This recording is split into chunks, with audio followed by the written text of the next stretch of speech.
Welcome to this first evening and first conference of the Wright Colloquium that will be until Friday evening. This is the 21st edition of the Wright Colloque that is organized by the Wright Foundation every 2 years. Thank you for being so many tonight at UNID4, and thank you to all those who are following us online, live and on social media. Let me introduce myself. I'm a scientific journalist and I will have the sheer pleasure of moderating. You don't hear me. Could we please increase the volume of my mic? Is it better like this? Do you hear me better? Copy 1212? Is it better like this? Wonderful. I am Sarah Sermondadas. I am a scientific journalist and I will moderate those 5 conferences. You do know our formats, or maybe not.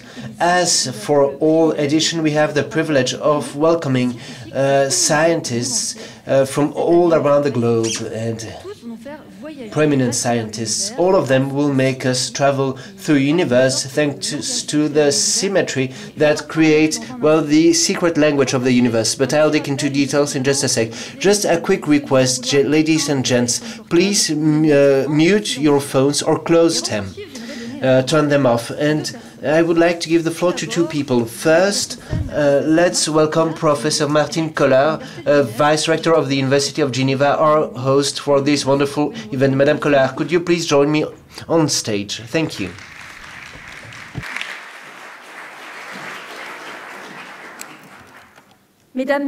Ladies and gentlemen, I have the sheer pleasure to welcome once again at this university what has become the Wright Colloque for Science. This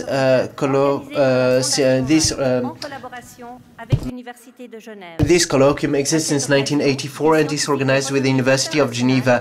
Scientists from throughout the world meet in Geneva to present their scientific research to a wider audience. Year after year, these colloquiums have gained in fame and they are now widely expected by citizens in Geneva. We would like to thank the Wright Foundation for this wonderful cooperation with our university. It is important to stress the fact that our ties with the foundations go far beyond these colloquiums. The targets of this foundation, i.e. sharing the progress of science with public, is completely aligned with the mission of the university. The foundation also supports several projects in order to simplify scientific projects with our alma mater, and recently our Science Corp was granted a prize with the Corp prize as well. And we work with different centers, and every year we welcome thousands of visitors, students, but also the wider public, to vulgarize science and make it accessible to as many as possible. You will have the possibility to discover some of these workshops and the exceptional work of our researchers to create bridges between science and the outer world. Thanks to the Wright Foundation and thanks to the work of our professionals and professors, we are lucky to welcome here at the university all week long 5 scientists who are famous and who will talk about symmetry in the universe. This is an ambitious program that will leave you wondering. Thank you very much. Let's now welcome Professor Thierry Couvresuy, the president of the Wright Foundation. Thank you, sir.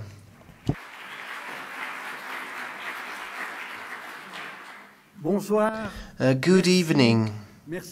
Thank you for being here tonight. It is a pleasure to open once again the Wright Colloquium for 1 week. For a week full of conferences that will be extremely interesting. Thank you to Martin, thank you to the university, thank you for your hospitality. It is wonderful to be here welcomed in such a wonderful place at the university. Symmetry is very important when we need to analyze harmony, but what's more, symmetry are at the core of fundamental physics. It's thanks to symmetrics that we have conservation laws, symmetrics in time, symmetrics for conservation and preservation of energy, and some should try to remember these laws when they talk about producing energy. This expression doesn't make any sense, because the only thing we can do is transforming energy from one way to another, and electricity to movement, and so on and so forth. Laws of symmetrics are also at the heart of the question of existence. You and I, ladies and gents, we are made out of matter. Some would like us to only be spirit, but we are matter. You are seated on chairs made out of matter. If they had been made out of antimatter, well, if you had decided to sit down, it would have been dramatic. The existence of matter versus antimatter is due to the breaking of symmetrics, and we will talk about this throughout the week, and this question hasn't been solved yet. Symmetry is also at the heart of the evolution of everything that lives. We are more or less symmetric, and more or less symmetric is related, well, to the evolution of law. But we'll talk about that later on. All of these topics mean that the Foundation has decided more or less 18 months ago to dedicate this colloquium and the show that goes with it to symmetrics throughout the universe. I would like to thank our speakers for accepting to spend 1 week with us and to share their knowledge with people from Geneva. Thank you, Sarah Sermondaza, also, who will be our bridge between the audience and the speakers. And it will be thanks to you that we will owe this huge success. I would also like to thank the scientific committee, Yvan Rodriguez, Jean-Pierre Rolf, Brigitte Parrin, and Camille Bonvin, with whom it is always a pleasure to organize and prepare this week. I would like to thank the Foundation for the work carried out with us, and Moutassa and Sansied, thanks to whom the Foundation continues to have the means to support the work. Such a week cannot fall out of the sky. No, it is due to the work of Vanden Sinsberg and the Wright Foundation and the University and Ascension. And actually the interaction between these people mean that we have a true interface between the university and the Foundation, a very smooth and seamless interface. I would like to thank all the people you will see this week and who will talk so that everything will run smoothly throughout the evenings. It will be smooth and seamless, as I have said. I would also like to thank the interpreters who will help us, because for those of you who only speak a little French will be able to follow these conferences that are in French, and those who only speak a few words in English, well, you will be able to follow the conferences that are in English. Now that I have said this, I wish you a wonderful week, a wonderful evening, and see you on Friday.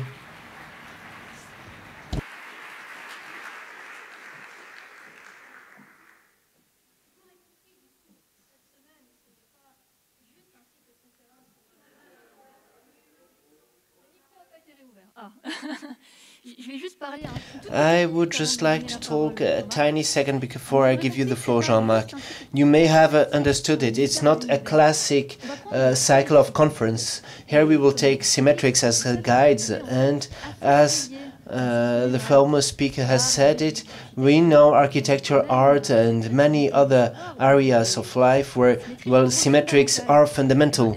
But actually they are also key to time, to the universe, to space, and two laws of physics, and we will see that tomorrow evening.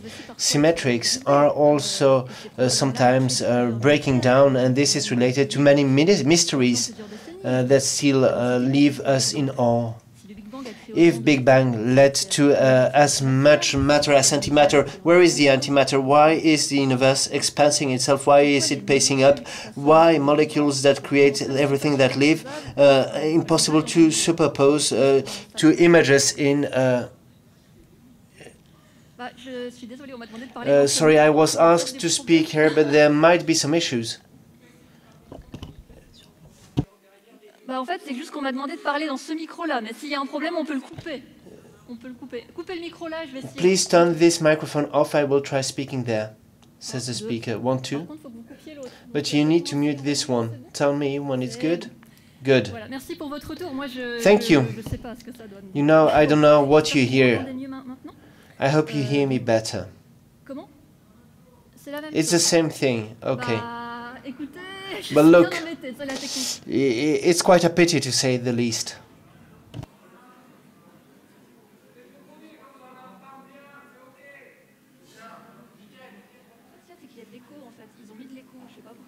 There is some kind of echo, says the speaker. Let's try it again. Well, there is still an echo. Should I continue? Was it better before? Good. Anyhow, these are a few questions that are related to physics and enigmas. For those of you that will come every evening, you will see that this area still has many mysteries and that there are many fields of research that are intertwined: fundamental physics, theory, experiments, many things. And this is why this year we have, well, the speakers that will be here several evenings, and we will have this panel. After every conference, we will have 3 panelists to answer all your questions. Let me remind you of the format. We will have 45 minutes of presentations and 45 minutes of Q&A. I would also like to seize this opportunity to remind you that there will be 2 ways to ask your questions. Some microphones will be shared with the public during the Q&A, and for those of you who are online, well, you can connect to Slido. The QR code is just behind me. Just ask your questions throughout the conference, and these questions will be read out during the Q&A. The conferences will be in English or French, depending on the mother tongue of the speaker, and if need be, ask your questions in English or in French. They will be translated, and you should have headsets should you need one. That's about it. One final thing, the tradition. A scientist from the University of Geneva will introduce our speaker, and so now let's welcome Professor Jean-Marc Cristron, physicist, who will introduce today's speaker.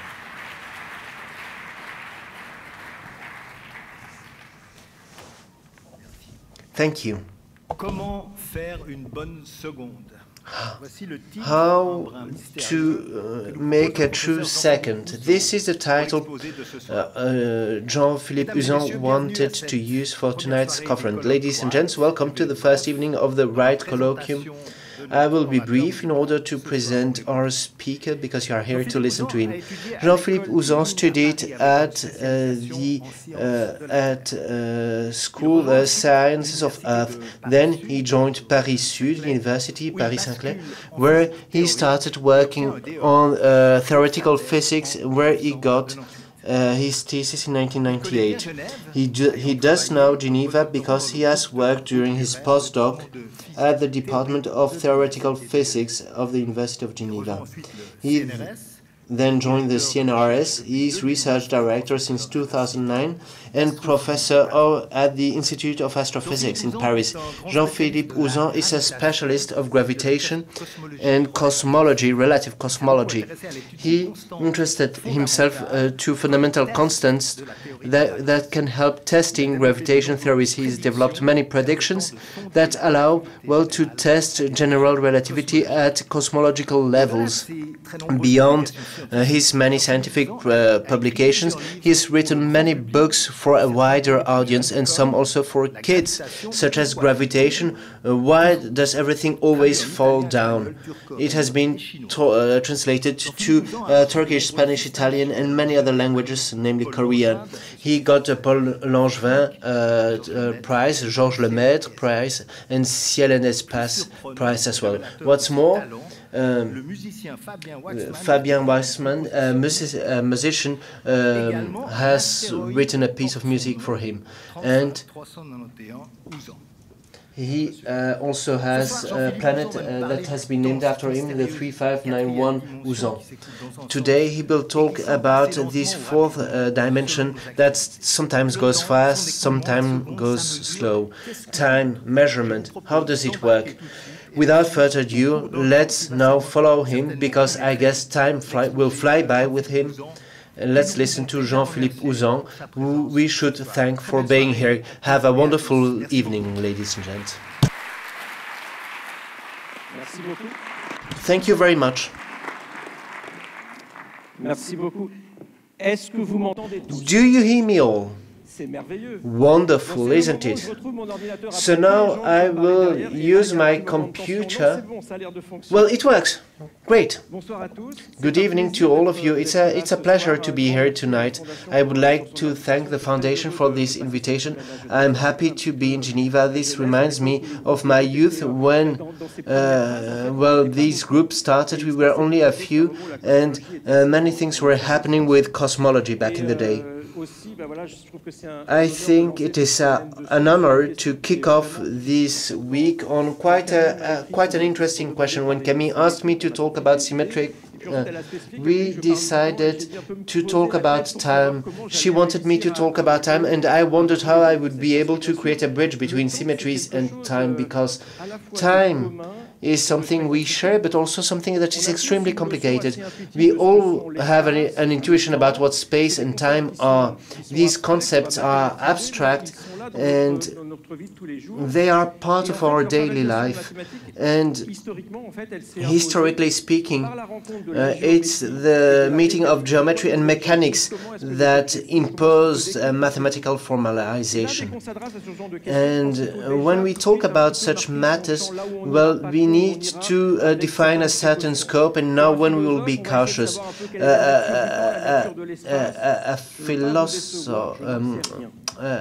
In philosophy, we should, for example, think about what space is or what time is, but then a physicist can ask himself how to describe time, how to measure time.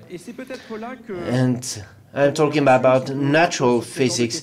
And in Switzerland, obviously, we might want to talk about the most important researcher, Albert Einstein. He said, and I quote, "Every man tries to develop his own image of the world that is clear and simple. Everyone does it their way, a painter, a philosophist, a physicist, or a poet. And we as physicists, we need to look for the most general rules and then deduct things that allow us to have a picture of the world." He also said that no logical pathway leads to these rules. It's rather an intuition developed next to experience. And when you say that, you say it all, because intuition is not based on any rules. It's trying over and over again, and this is related to experience, and experience allows to validate the descriptions and to say that they are correct. is always next to the mistakes that, well, we are able to reach a result, and this is why, well, descriptions evolve through time. Our representation of time seems to have one dimension. We only have one needle. When we set a date, we just need 1 hour.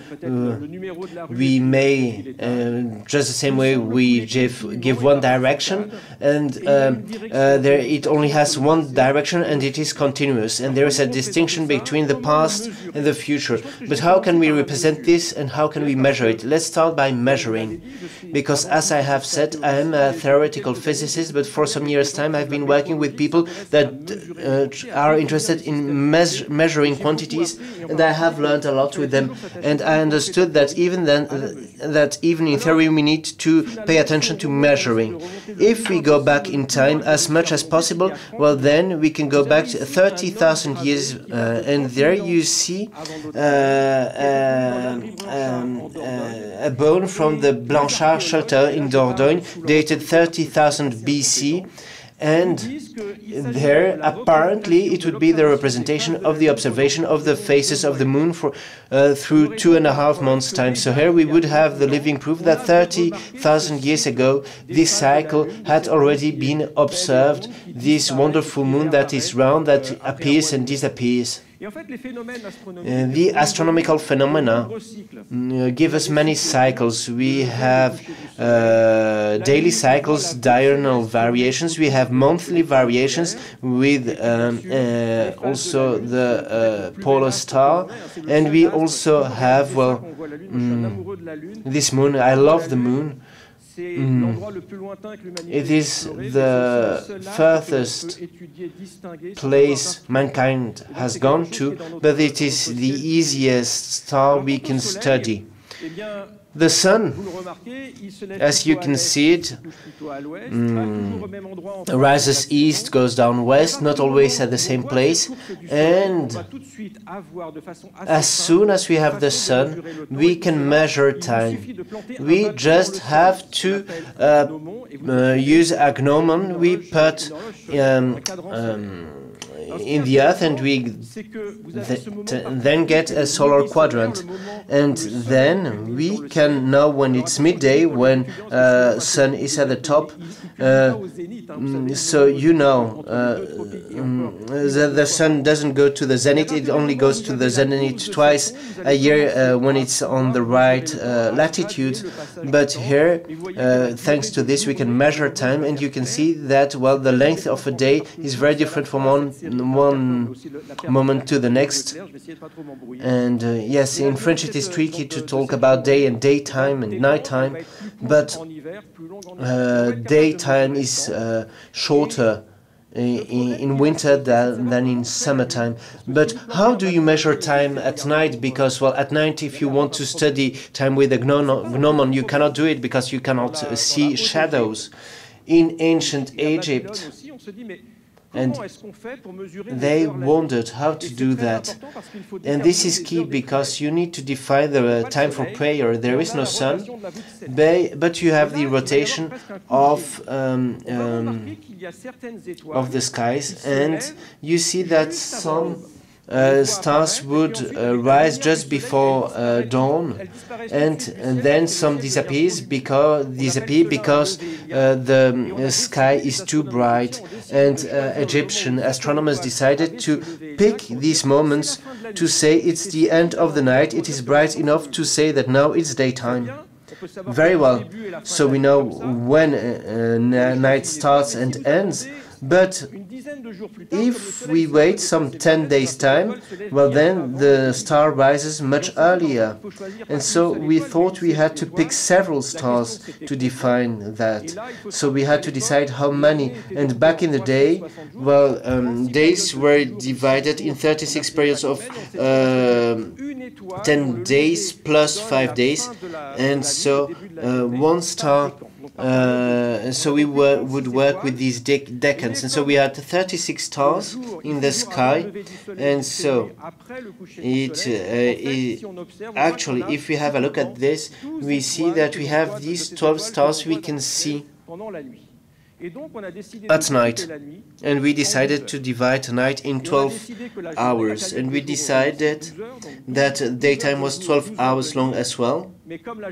But since daytime was longer, well, we understood that the hours didn't have the same length, and this lasted for a very long period of time, and we also had different hours depending on where we were in the country. I don't know how it is in Switzerland, but in France in 1871 we decided that the hour in France would be the one from Paris, because in Strasbourg and in Brest there would be a 40 minutes difference with Paris at midday.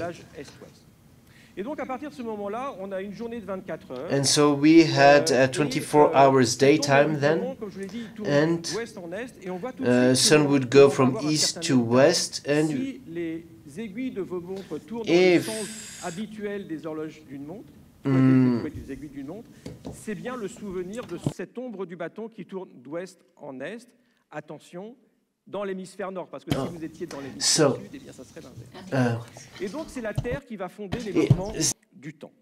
Alors on a so we have two movements that are characteristic. We have the Earth on itself and the Earth around the Sun. And so we decide that 1 year is one revolution of the Sun, and 1 day is the revolution of the Earth on itself. But how do we know that we've had one revolution? We could, for example, use the moment when the sun is at the top, but with stars it is more tricky, so astronomers had to make a difference between sidereal and solar days. I just want to say that there are different definitions of days, and they took the solar day as a basic unit, as a reference, and then they said, well, this is 24 hours long. And then from Babylonia we decided to divide everything by 60, so 1 hour is 60 minutes and 1 minute is 60 seconds, so 1 day is 24 times 60 times 60, we have 86,400 seconds a day. And so this is the first definition of a second. And this definition has been adopted by everyone until it's been formalized in 1889. Because after the French Revolution we wanted to develop a unit system, the international system, where the meter was created, the kilogram was created, and the second was also defined. And these units are key because in different places in a country we could have different meters, meters of different lengths, or kilograms of different weights. How could we do business? How could we certify operations? So it was truly necessary for society to define units in a very stable way and in a very precise way. So in 1889, at the first General Congress for weight and measurement, these definitions were adopted, and the second was adopted just like that. And so the second was defined, and this text has been adopted by all the member states of the International Congress of Measurement, and very well. But Maxwell observed in 1870, and this is a presidential address to the British Association for the Advancement of Science, that if we want to obtain standards of length, time and mass that are absolutely permanent, we must seek them not in the dimensions, motions or mass of our planet, but, and this is important for the rest of my presentation, but it doesn't work with Earth. It doesn't work because the movement of Earth is not stable enough. We do know that our planet is slowing down because of movements at sea, because of everything that is happening. And we know that, for example, 100 million years ago, during the Jurassic, a day was 23 hours long, and a year was 380 days long. And so Earth is slowing down, and it will continue This is related to geophysics and astrophysics. It's a relationship between Sun, Moon and Earth. But even if we do not look at millions of years' time, we can talk about thousands of years' time and see differences. And actually, on the length of a day, we can even see changes. And today, November 4th, is actually that shorter, as you can see on the screen, 0.4 milliseconds. Why? Because Earth is a fluid system, we have oceans, we have the atmosphere, we have all these masses that are differently put depending on the seasons, on the climate, and then all the stars around us have an impact, and the rotation of period is unstable even day in, day out. And here you have a graph that does represent the evolution of the length of a day over the last 200 years' time. So all of this doesn't work very well. So what can we do? How can we do it?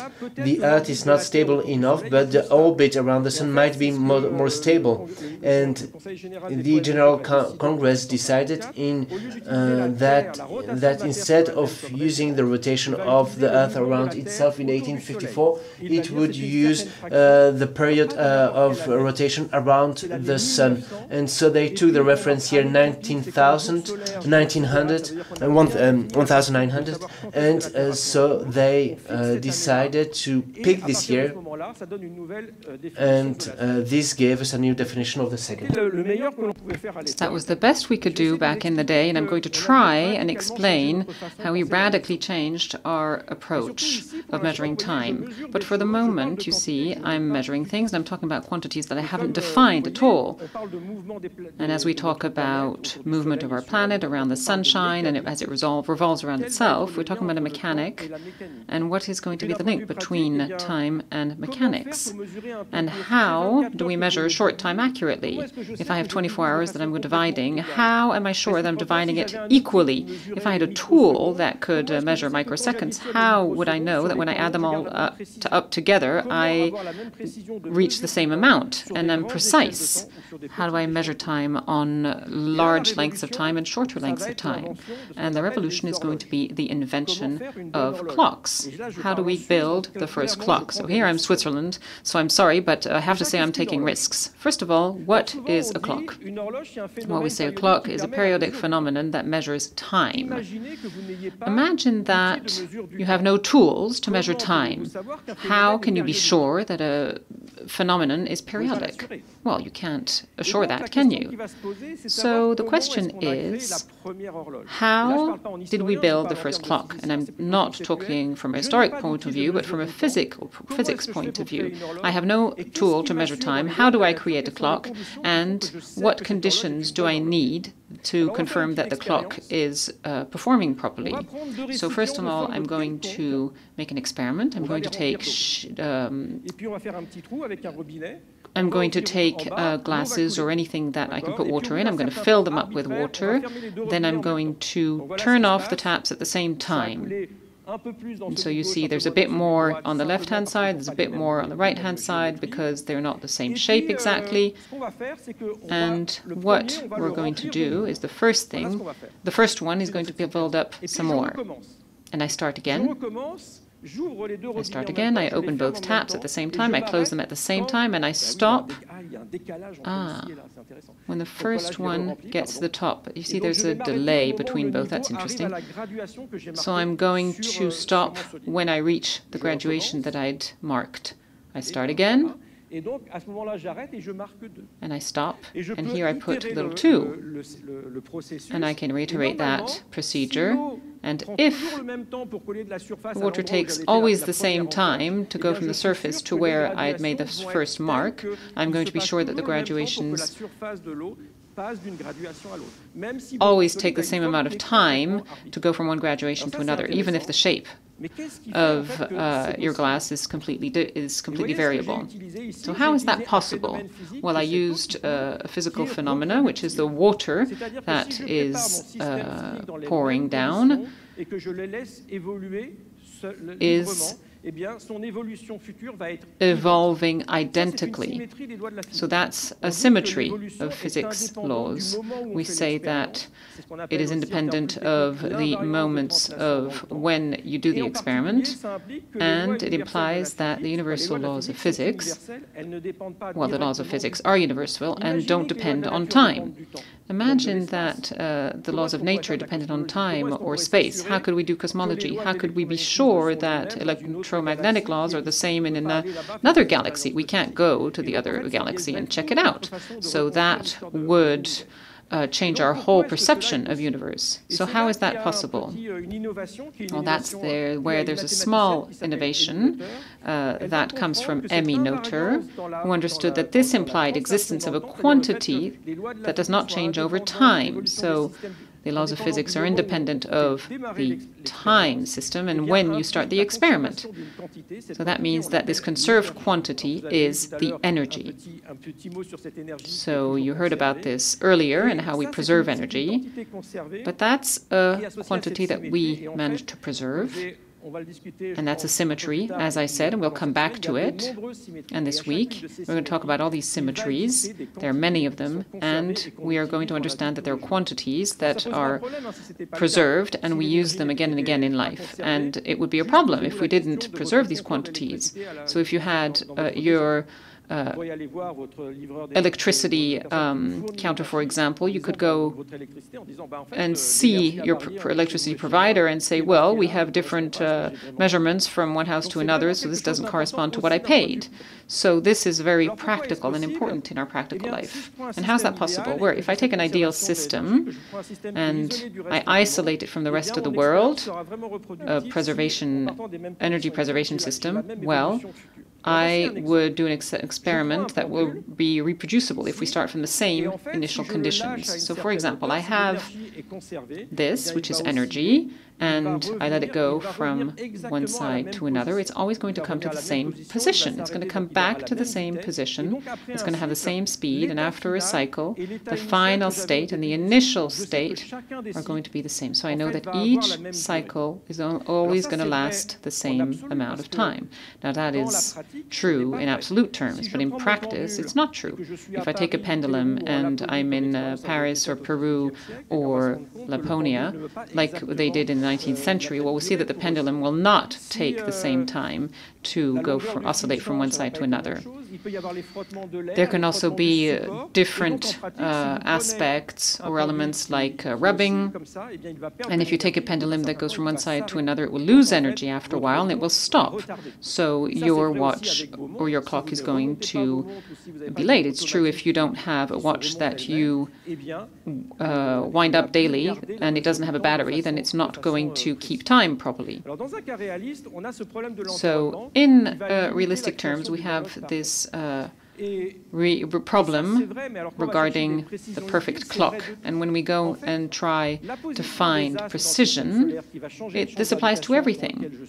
The positioning of stars in the sky is never twice the same.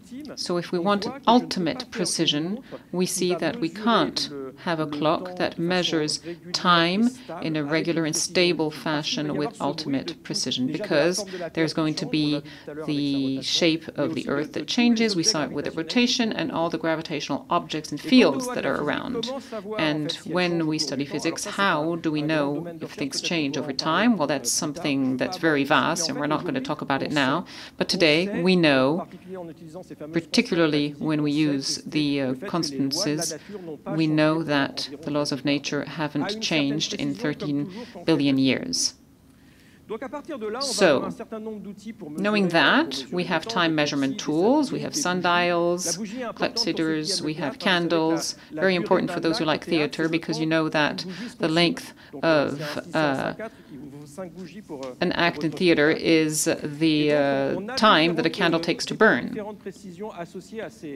So we have different precisions that are associated to these tools and objects, and we see that we can measure things quite precisely, up to the second.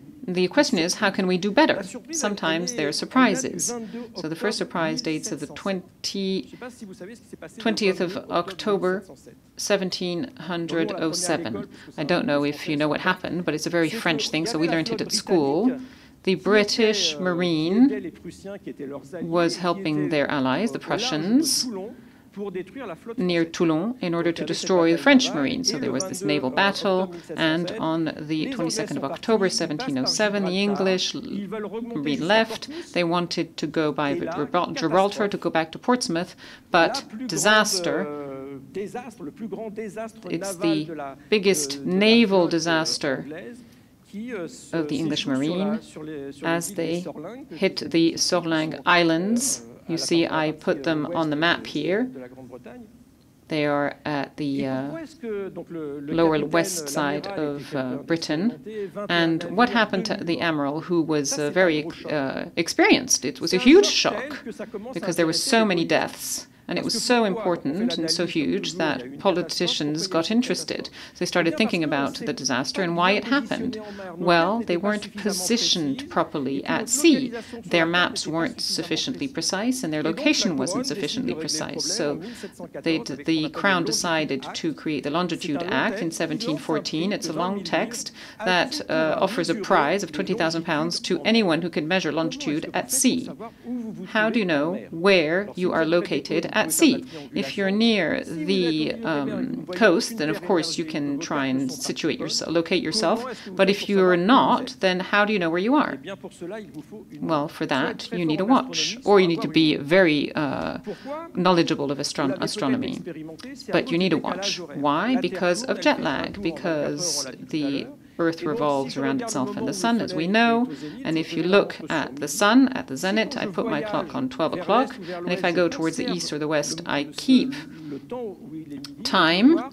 I can see the difference between the time when the sun is at the zenith, so 12 o'clock, and then the time that I depart. What precision do we need in this case? Well, if I want 1 nautical mile as a precision, that corresponds to 1 minute of revolving on the Earth. So it needs, your watch needs to be precise to the 4th second. Not 4th second on a day, but if you go to Portsmouth and you come back after this whole trip on the ocean and the tanging and everything, your watch mustn't be more than 4 seconds late or early, with watches that have stayed at port, for example. So that's going to launch a whole competition around watch building, and it's going to be won by John Harrison, who is going to create very precise clocks and chronometers, and we're going to go into the mechanics of clock making. And so you see we're in the 17th century, late 17th century, until the 19th century. Things are not going to evolve very much. And that's when I come back to Maxwell and what he said earlier. There was but in the wavelength, period of vibration, and absolute mass of these imperishable and unalterable and perfectly similar molecules. So what Maxwell called molecules in the 19th century are what we call atoms today, and he understood that atoms could shed light on very precise wavelengths, and that's going to be developed at the beginning of the 20th century, with quantum mechanics. We're going to understand how atoms interact with light, that atoms are made up of an electron, and that these elements can transform, that they can be excited, that they are going to make light at very specific frequencies. And that's what we call a discrete spectre, because two atoms don't have the same spectre. So you see that the chemical composition of what you're observing, and atoms with electrons and nuclei, are going to help you understand. And as soon as we understood that we were able to do spectrography and that we managed to understand the composition of the solar crown and that it contained helium, we understood much more. And so I can use this as references for measurements. Because an atomic clock uses these very precise and stable frequencies to measure time. So you see, these are atomic clocks. They don't look like the clocks that we have at home, either in our kitchen or on our wrists, but these measure times in the subtlest way that we know today. They can have frequency stabilities that equal 10 power minus 18. So these are the most precise tools we have to measure time, and they might reach 10 power minus 21 in the years to come. So here you have time measurements that we use for these atomic clocks. So we have to take this into account because we're going to have tools that are going to allow us with this great stability. When I say 10 to the power of minus 18, you have to understand that that would bring back a clock by 100th of a second on the age of the universe. That's quite amazing, isn't it? So we decided back in the day to use these evolutions and to take them into account. And in 1967, we're going to define a second, not from Earth anymore, but from an atomic nucleus. And we are using something that we are able to reproduce in many laboratories. And as of 1967, the second is no longer astronomical. And the day is defined exactly from the second. So we changed the definition of the second, and that changed the precision of the measurements that we were able to carry out. And today, evolution is such that the International Committee of Weights and Measures is thinking of changing the definition of the second to create a new second. So a watch measures time, of course, I've said that several times, but what does it mean for a physician, a physics expert? So I'm not going to speak for others, but I'm going to let people speak for themselves. So I took Isaac Newton, for example. When he introduces time, he's very precise. He says you mustn't be mistaken between time, space, the place, and movement, what are known as relative, absolutes, apparent, and mathematical and vulgar. And when he talks about vulgar time, he says that's what you use and measure in your daily time. And he talks about the mathematical representation of our perception of time. And he's going to say it's a choice, and time is this. And this choice is going to be, of course, developed through experience and intuition. As long as mechanics agree with the experiment and the thoughts, then that's okay. But you might want to they might change later on. And so real time is mathematical. There's nothing to do with the outside that's useful to us. And its nature goes on uniformly, and we call it duration. And it can be represented several ways. You can have the needle of a watch, for example. We have that represents absolute time. It's continuous. It doesn't jump forward. And if we think about this, there are two possibilities. You can either have a line or a circle. But because we also want causality, so the effects precede the causes, you don't want a cyclical cycle of time, because otherwise we're going to lose causality. So he says time is going to be a real number. It's a choice.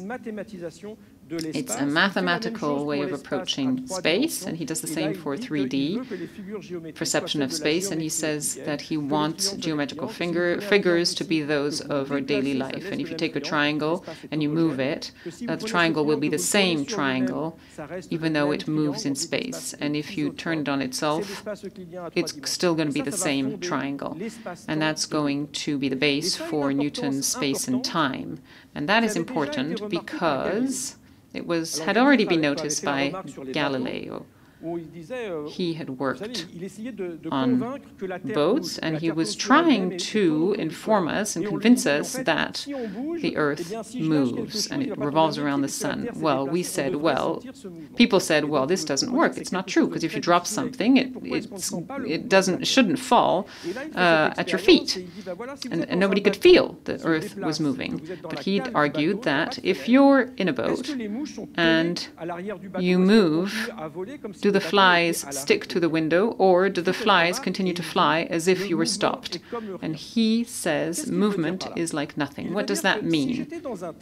He says, if I was in a train that was going straight ahead at a constant speed, and there are no windows to see what's going on outside and the landscape that I'm going by, so I couldn't prove that the train is moving. Here I put two little clocks, the one that's on in the station and the other one on the train, and you see, I put two pendulums, sorry, and you see that these are moving and they measure the same time. So you see, this is a symmetry.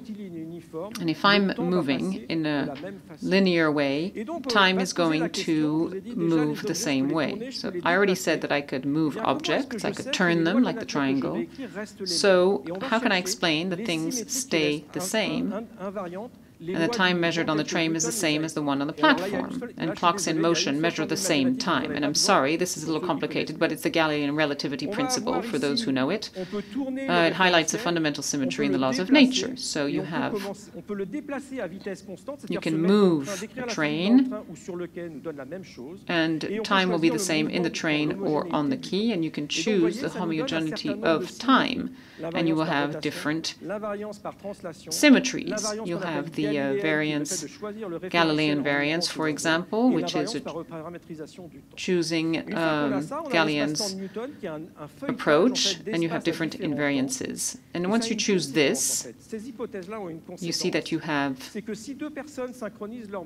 consequences, because if two people have a watch and they synchronize their watches, one stays home and the other goes traveling, comes back, the length of the trip measured by the one who stays home and the one who travels will be the same, because watches work independently of the movement of the observer. Is that true? Is that all true? Well, this is a disaster.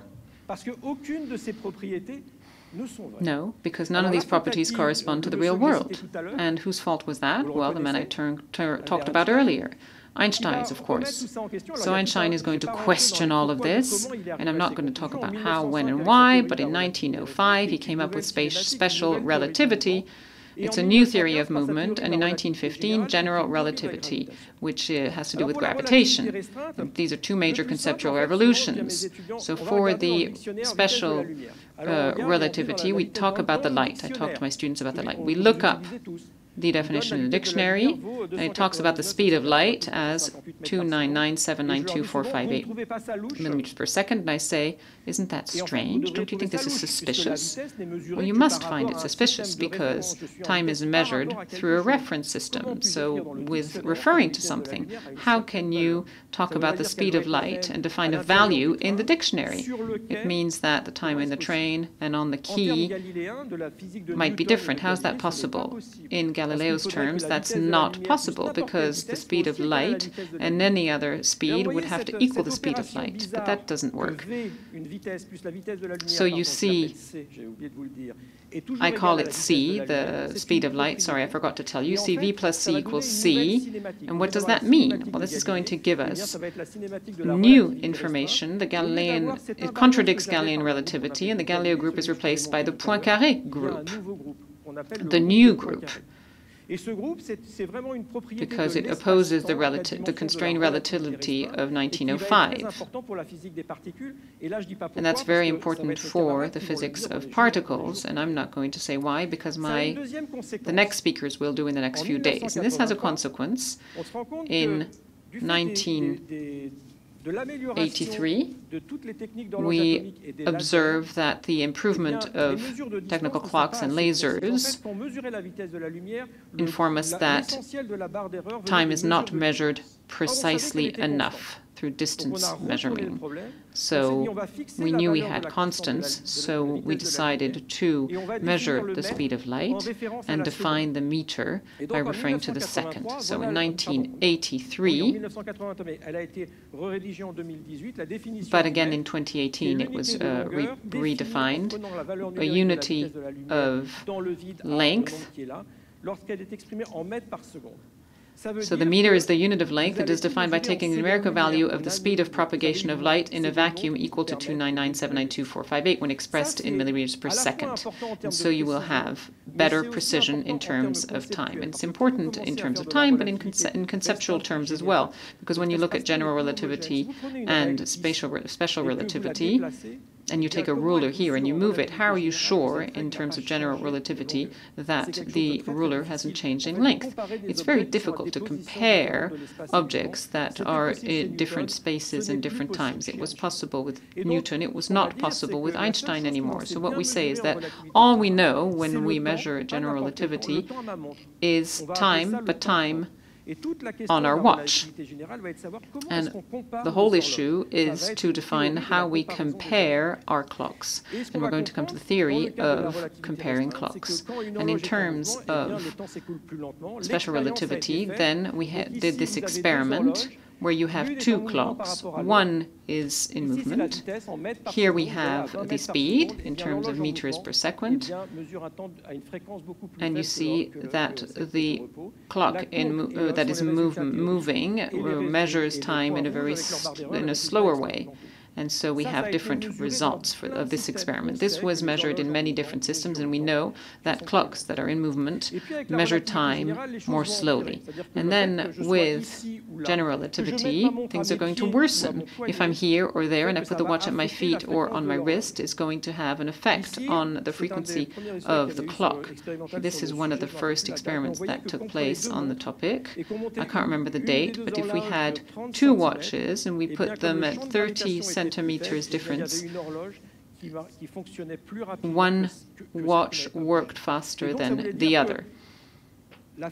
So that means that the way that time evolves depends on gravitation. And everything we see in science fiction about that is due to general relativity, which we call the Einstein effect.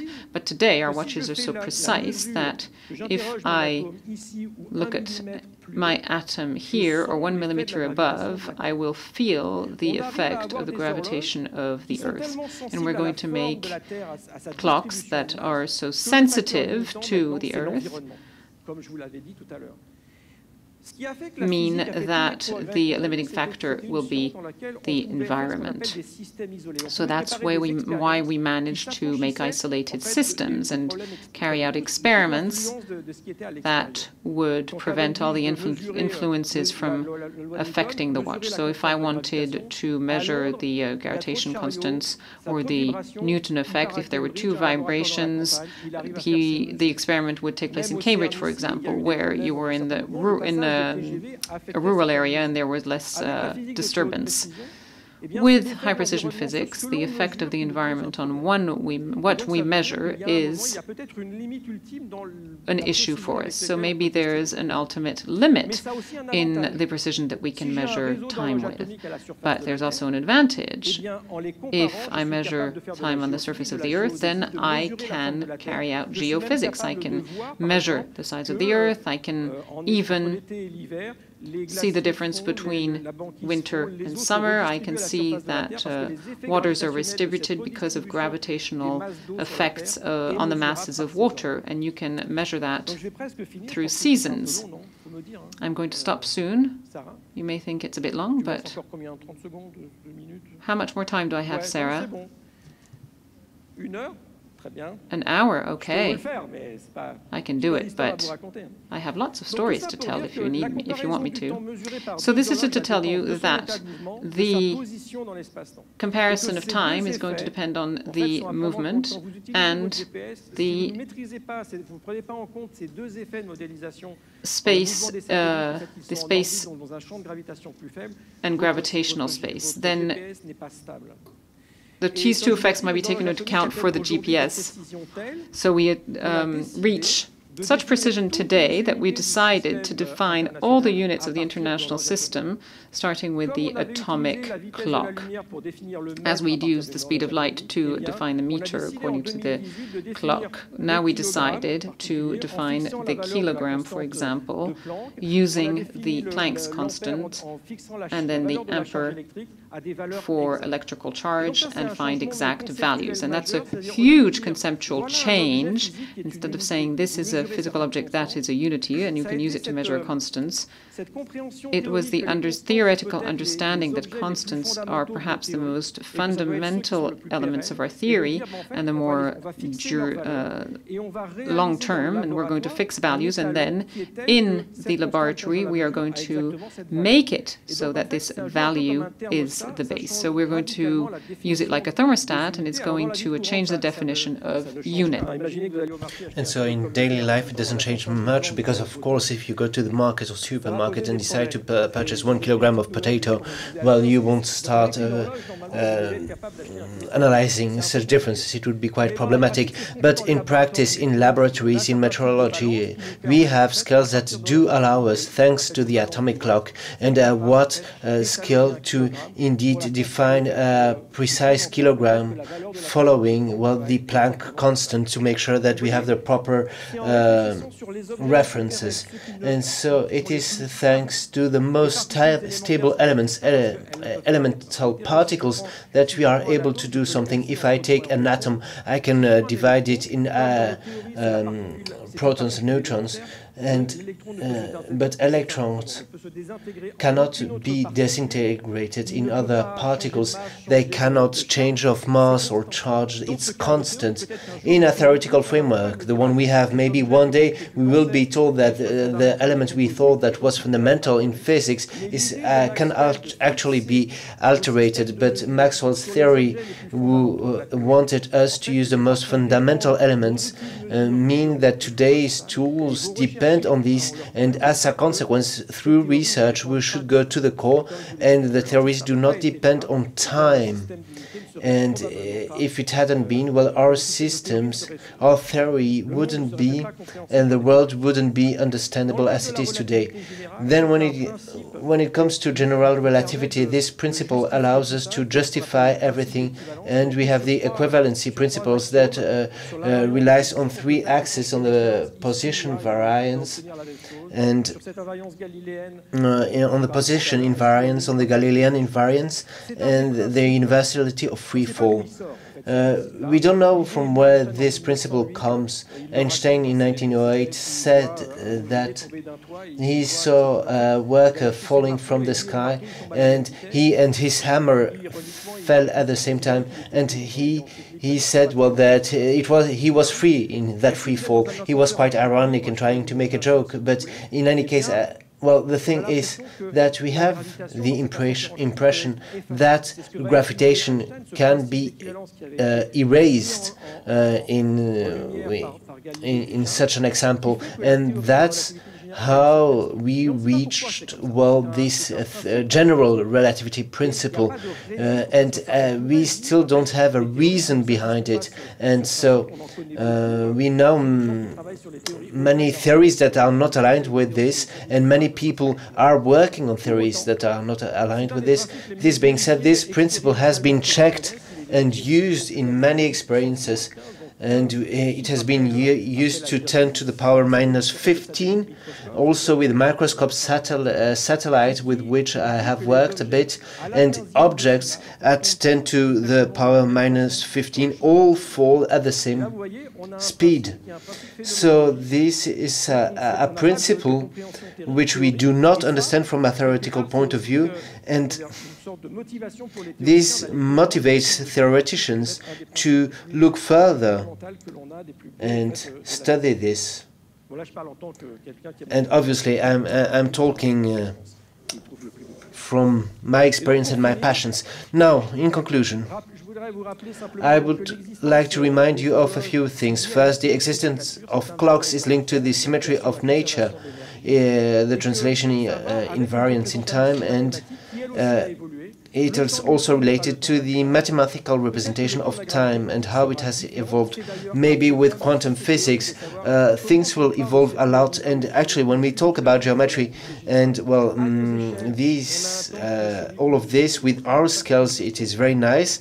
We have our way of measuring our time, but how will it go afterwards when we'll have this new science and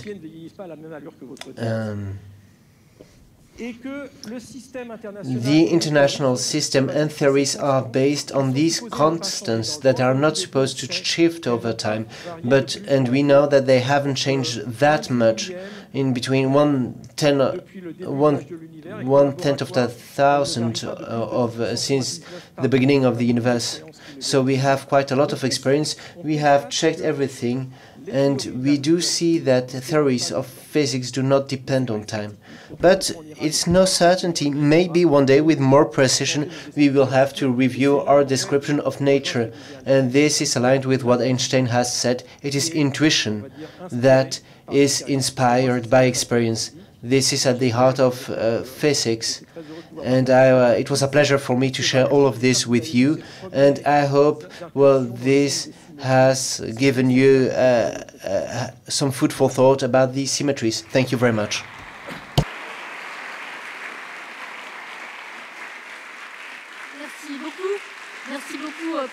Thank you very much, Professor Uzan. This was crystal clear. We will now have half an hour because time flies by.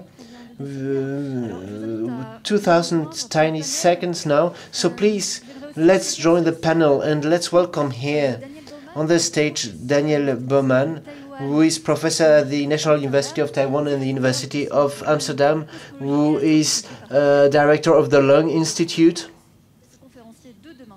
He will be our speaker tomorrow. And we have Edmund Copeland, professor of physics at the University of Nottingham, and you will be our speaker on Thursday. Please come and join us on stage. Either here or here, as you wish. Thank you very much. Thank you very much. So we will now talk in French and English.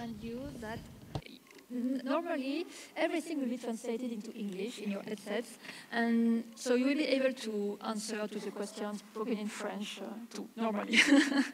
And I want this Q&A to be more of a conversation, so don't hesitate to react if you want to add something or add another perspective, even if the question hasn't been directed to you specifically. So, voilà. Et je vous rappelle. And let me remind you, dear public.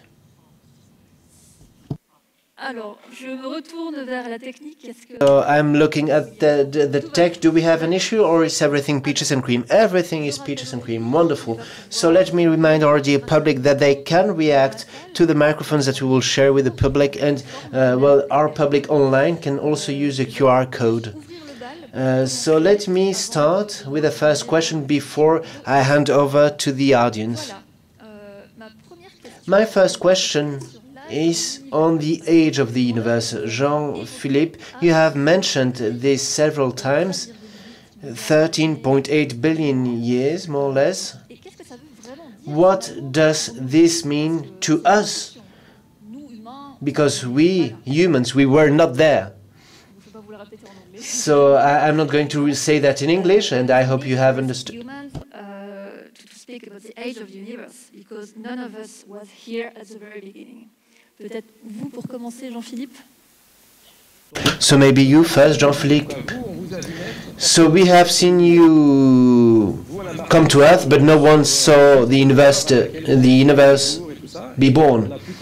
And so we've been able to count since then, but not for the universe. And so we have this major issue when we do cosmology, and I have excellent colleagues who do know this very well. We only have access to one universe, ours. And we have been observing it from within, not from outside. We are unable to see its shape from outside. And what's more, we only see a tiny part of it, meaning that there are many things that we cannot find, and we are unable to observe this universe when it was born. So the only thing we do is that we build a cosmological model that is a mathematical representation of the universe. And since the 1920s and the work from Alexandre Freeman and Georges Lemaître, who were the first relativists to interest themselves to cosmology and modelization through mathematics of the universe, well, they understood the universe was in expansion, that it was expanding itself, that galaxies were more and more spread from each other. And so they used these mathematical models and created links to matter. And cosmology, for several decades, wonders how much matter there is in the universe, how much radiation, if there are constants. And the cosmology experience analyzed the galaxies, how light is transformed, how far supernovas are. And by using all of this, cosmology was able to calibrate its model, and there is a mathematical law on the expansion of the universe. And so thanks to the measurements with the Avoy constant, we can measure the expansion rate of the universe and use this mathematical model to say when the model arrived at singularity, i.e. when we don't have this prediction anymore. So this moment when the theory is unable to express itself anymore. Maybe not the creation, but when it's unable. And this is more or less 13.8 billion years ago. But we have a debate on this because we do not all agree on the Hubble constant. We do not all agree on this. You probably know that the cosmological model has been put into question several times because there are also questions related to the causes of the acceleration. You might know this better than me, but depending on the model we use, we have, well, different figures in the end. So when we talk about the age of the universe is ta-ta-ta, well, in your head, it means that you have a mathematical moment. That means that we use relativity and validity of several things. The cosmological process that say that we have homogeneity and isotropism throughout the universe, that this allows to measure time, distance, changes, and you think that because you use this, you can use a model, and a model that says between singularity and today we have X amount of years. So it isn't an absolute truth, it's a property of a model, and we should be cautious. More often than not, we hear people talking about alternative model, and there we need to be cautious, because to reach a result, we need a global understanding of the model, and this is what gives a strength to a model. We can understand different observations, and this means that something is good, and if something is changed somewhere, everything has to be changed elsewhere as well. And if something changes, it shouldn't lead to a catastrophe. Something is you or Edmund? Okay. Yeah, maybe just I can make a quick comment. So yeah, we have this model of kind of the history of the universe that started with this hot fireball, 13.8 billion years ago. And so there's important milestones that we have actually seen. So for example, we have seen the first light coming from this fireball, which was released 380,000 years after the Big Bang. We've seen an event that happened 3 minutes after this hot phase, which is when the first light elements were formed. And then even the earliest we can really have access to is like 1 second after the Big Bang, neutrinos were released from this hot fireball phase.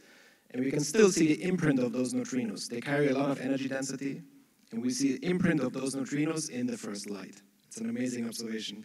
It takes us all the way back to 1 second after this singular moment in the beginning of the universe. So there's lots of things we can't go back in time, but we can look back in time, and so we can, in our minds, can kind of travel back to these moments. So we have a concrete event. Of course, there are some uncertainties, so plus, minus, but we have this. We know it happens. Okay. I don't think you need to come on Thursday because they have just given my talk. We didn't know.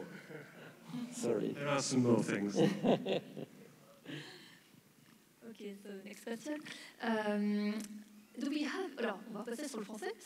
Let's switch back to French. Do we have some questions, maybe online from the platform? We have many. Let's take a few. Let's pick an easy one. In the end, if cesium is not a good basis for time anymore, what will we use afterwards? Well, this is a tricky one indeed, because today we have clocks with radium that are almost 100 times more precise than the ones using cesium. There are other types of clocks that are being developed, and they might be even 1,000 times more precise.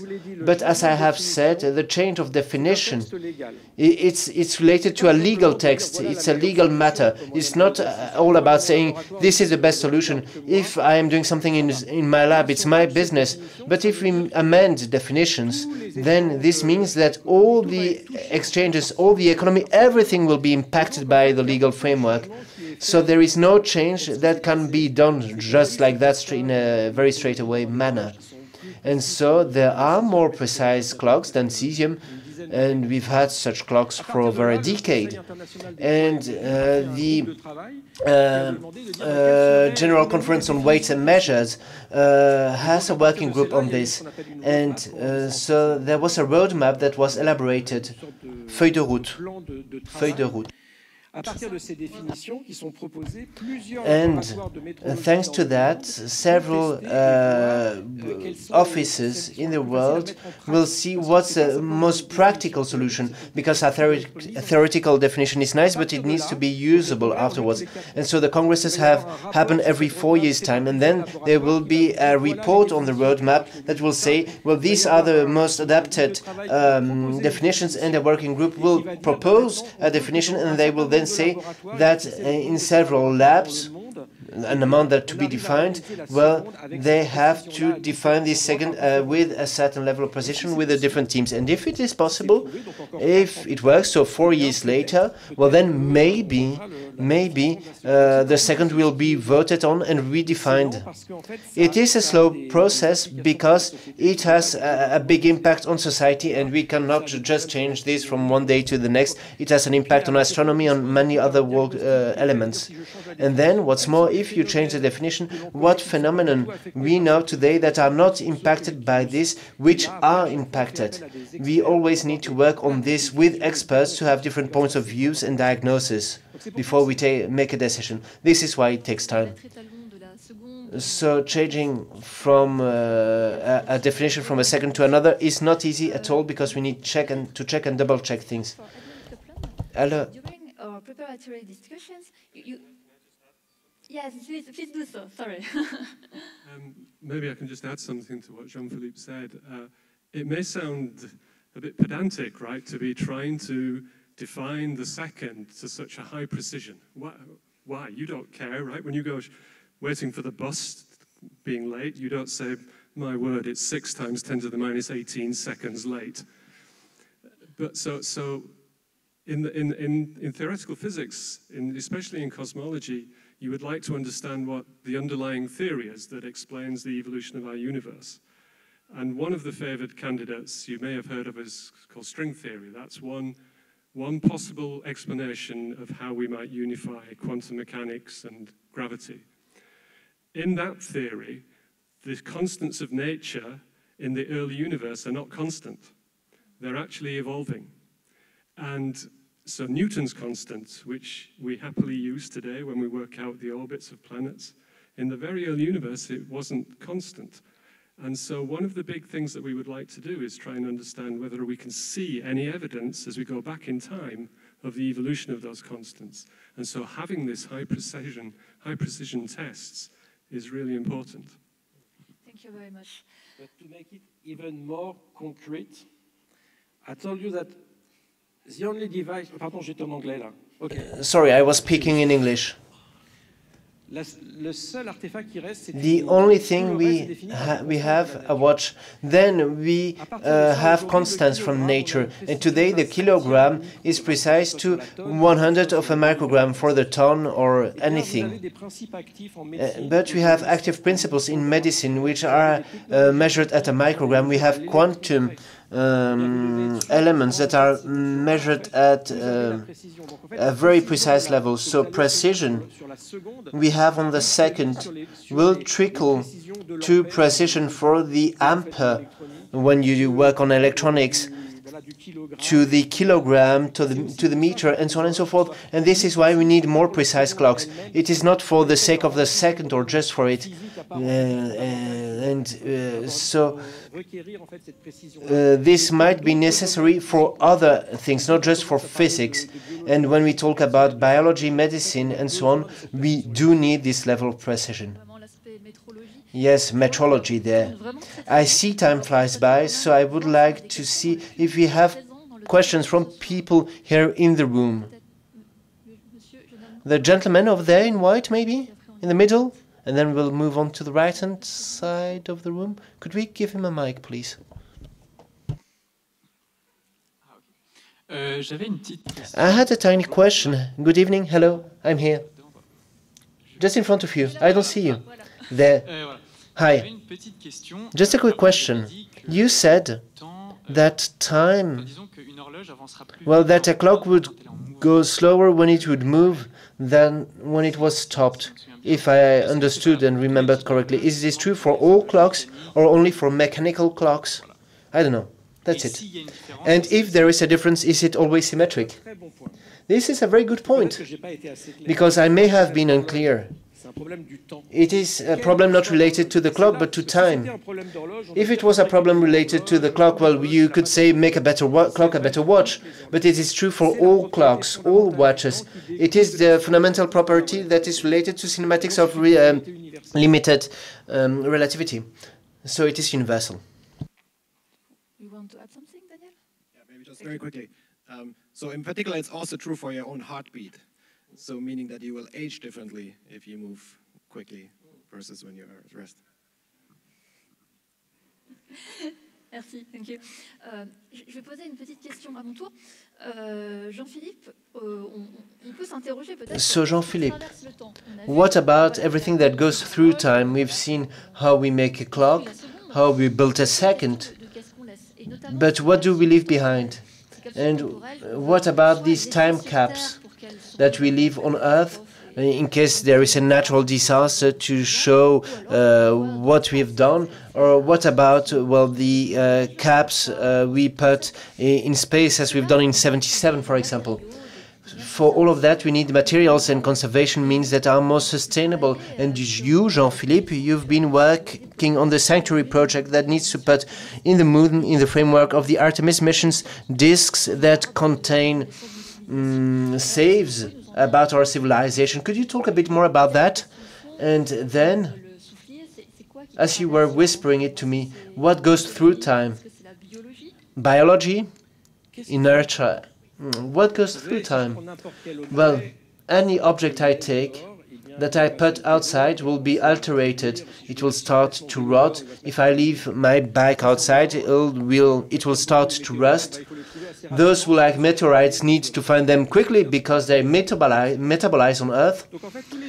All objects that are composite tend to indeed crumble down. It is true for fundamental particles. Neutrons have a lifespan of 280 seconds. If they are inside something else, they can live longer.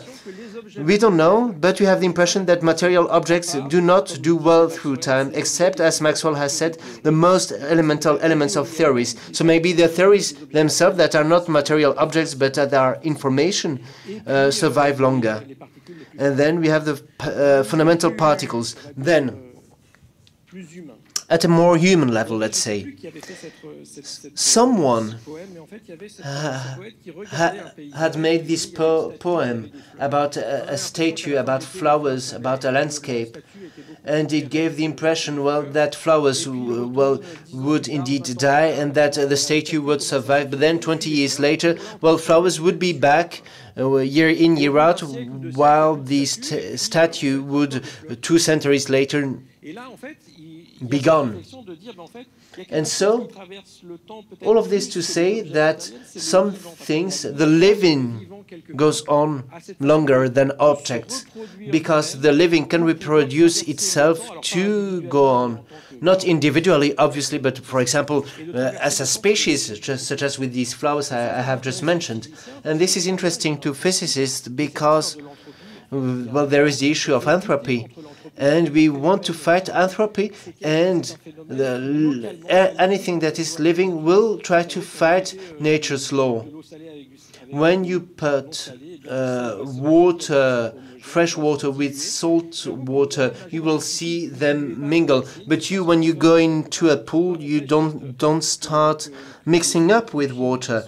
There is some kind of balance. Same goes with temperature. And as soon as someone dies, the temperature goes down. You always try to fight nature, and entropies increase, and this allows for living elements to go on longer than dead material. I don't know if someone wants to add something. Do you want to say something about entropy? Well, thank you. Yes, it's quite a vast topic. I have many questions to you, but we need our public also to have the opportunity to raise these questions. So Thierry, you were saying there were many questions online? There are two questions on the nature of time. They might be intertwined. The first one is, if we go faster than the light, are we able to go back in time? And the second one is related to the discussion we've just had. How do we know that time goes in that sense and not in the other way around? Well, this is aligned with what I wanted to ask, especially to Daniel Baumann. Your talk tomorrow is about the power of symmetry, and time, which is today's topic, it's not symmetrical. Past and future are not equivalent. So why is that? Okay. And also the question. Yeah, thanks a lot for that question, because I think since we're talking about time tonight, I think it's extremely important that it maybe take 2 minutes to describe this, because I think we have to distinguish two things very carefully, otherwise we get confused. Okay? So there's symmetries of the laws of nature, and then symmetries of physical objects within nature. And so in particular, there's, as we heard in the talk, there's a time translation symmetry of the laws of nature. It doesn't matter whether I do an experiment today or tomorrow or next year, I will always get the same outcome. And that's an absolute symmetry of the laws of nature. It's not asymmetric in that sense. There's a second symmetry in time, which is a reversal in time, that I can run physical processes backwards in time, and there's also no change at the microscope, at the level of the microscopic laws. Except for one very small wrinkle that we'll hear about on Wednesday, that the weak nuclear force distinguishes between the past and the future. So it was a big surprise that we will hear about on Wednesday. But otherwise, all other laws in nature are symmetric when they exchange the past and the future. So then there's a big puzzle. Why do we remember the past and not the future? And so why is there an error of time? And so the answer is because our physical system, our physical universe started in a state of very low entropy. So the very early universe was very ordered for some reason that we don't understand extremely well. And then as the universe evolved, it got more and more disordered, structures were forming, and the entropy of the universe was growing. And that created an illusion of an error of time. But the microscopic laws of nature are symmetric on the past and future. And so it's very important to distinguish these two things, otherwise we get confused. Do you want to add something? So there was part of the question was about whether you could travel back in time. There are solutions to Einstein's equations of motion, which in principle allow them. They're called closed time-like loops. But as far as I'm aware, in every situation that could happen, there's some physical property which tends to get violated, whether it be energy conservation. And it even led Stephen Hawking to develop what he called the chronology protection conjecture, which basically said you can't go back in time. No one's been able to properly prove it, but even Einstein's equations are rich. There are many, many solutions, and maybe not all of them are physically accessible. Thank you very much. L'heure tourne vraiment très très vite. Time flies by, indeed. I think we can take a very last question from the public. Monsieur, peut-être? Yes, sir? Ah oui, vous êtes deux. Bon, peut-être deux questions du public. si vous faites pas trop long. Maybe two questions. I wanted to ask the following question. What do you think of the positioning of Professor Rovelli, who says time doesn't exist? So what do you measure in this second that you presented, if you accept that idea, of course? Me? Who? Me? Really? Okay. Carlo is a very good friend of mine. I think that he's making a point, because the time passing that we explain through relativity is something intuitive. We can imagine models where at the microscopic level there is no need for time. We can do that mathematically. It's a bit like when we went from Newton's physics.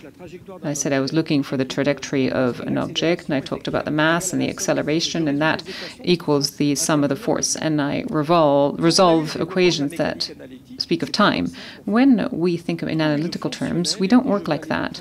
We think in functional terms. We want to go from A to B, and I'm going to find the optimum of this functionality, and then I don't need time. The trajectory is going to be given to me. So when he says that, it means that, first of all, there is a way of formulating the laws of nature in terms of equations, or can you satisfy yourself of what is equivalent but not exactly the same of these variational laws? So finding trajectories without having to resolve an equation that use time. And secondly, if I'm able to do that, and he has quantic gravitational things in mind, when I think about this new mathematical formulation, how do I understand or interpret time that I'm measuring in a traditional way, which has been tested in many ways? So that is the issue with quantum gravitation, and that is something that we don't quite understand today or yet, but I'm not an expert. But that's what I understand, and from the discussion I've had with him anyway. A quick comment about this. So there's a notion or a strong belief, I think, amongst theorists that time and space really are emergent phenomena, in the same sense as like temperature and pressure are emergent phenomena. You can't define temperature or pressure for individual, particles. You can only define them, collectively when you have a glass of water or something like this. And so, in fact, there's a smallest distance of time and of space, which is the Planck length, below which we don't think we can even appropriately define what it means to talk about time and not space. Just because there's no operational way of actually measuring that's smaller than that smallest distance in time or in space. It's easiest to explain actually for distance. So if you try to measure distance, you have to use a microscope, you have to use wavelength of light, and the wavelength of light has to be as small as the distance or smaller as you're trying to measure. But then you're also putting a lot of energy into a small region of space. And so if you try to measure a distance that's smaller than the so-called Planck length, you would put so much energy into such a small region in space that you would create a black hole. And so that, even in principle, doesn't allow you to actually define an experiment to measure distances smaller than this quantum gravitational length scale. And whenever in physics there's something we can't even in principle measure, then we somehow think it doesn't exist. Yeah? That there must be some alternative way of describing the same physics that doesn't involve that quantity as a fundamental concept. And so that's what we think happens for time and for space. That at very short distances, time doesn't exist, space doesn't exist, but they emerge when we talk about longer time scales and longer distances. Thank you very much. Does that answer your question? Thank you very much. We're going to have another question from the audience. The man with the scarf on the 5th row. Yeah, the microphone, please, down here.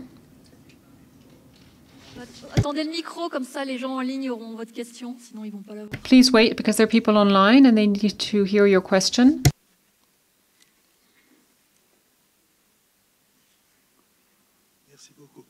Thank you very much.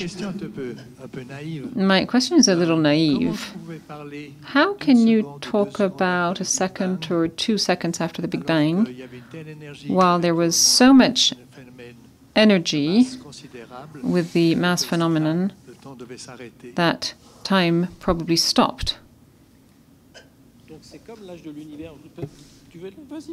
Please, go ahead. I've done too much speaking. Go ahead. maybe since I mentioned 1 second after the Big Bang. So actually, so 1 second after the Big Bang, the energy was not yet higher, in fact, than the energies that we probe next door at the LHC in CERN. It was just around that energy scale, in fact. And so it's well without our, we understand the physics there very well. That's why we can predict what happened there, and we can compare that prediction, namely that neutrinos were released from this cosmic fireball, to what we see, and it matches. It's not extremely high energies. It's things that we can actually recreate here on Earth. Yes. But you're right in asking the question. I mean, if you went back even further, much further back, 10 to the minus 15 seconds, say, then we're in areas like energy scales we've never probed. And so that's where the modeling that Jean-Philippe talked about comes in. And so especially for all the younger people here who may be thinking of going into physics, there are so many unknowns in the models that we look at that need to be tested and seen whether they're sensible or not. If I can add, from a physics point of view, it's like the age of the universe. You don't have to talk about time. What's important in physics phenomena, it's the speed at which the universe dilates, because energies will go down and density will go down. And you can make all your equations according to the rate of dilation of the universe. And you make equations, so the Einstein equations you can use, and it's the translation of this dilation rate that is quite robust and will depend on the model. So if I have more radiation, for example, if the Newton equation changes or anything, the variation will be there. So I think this was introduced for teaching purposes, talking in terms of seconds in terms of rather than energy, but it creates confusion because, indeed, when you think logically, you come to conclusions that you put forward that are quite right.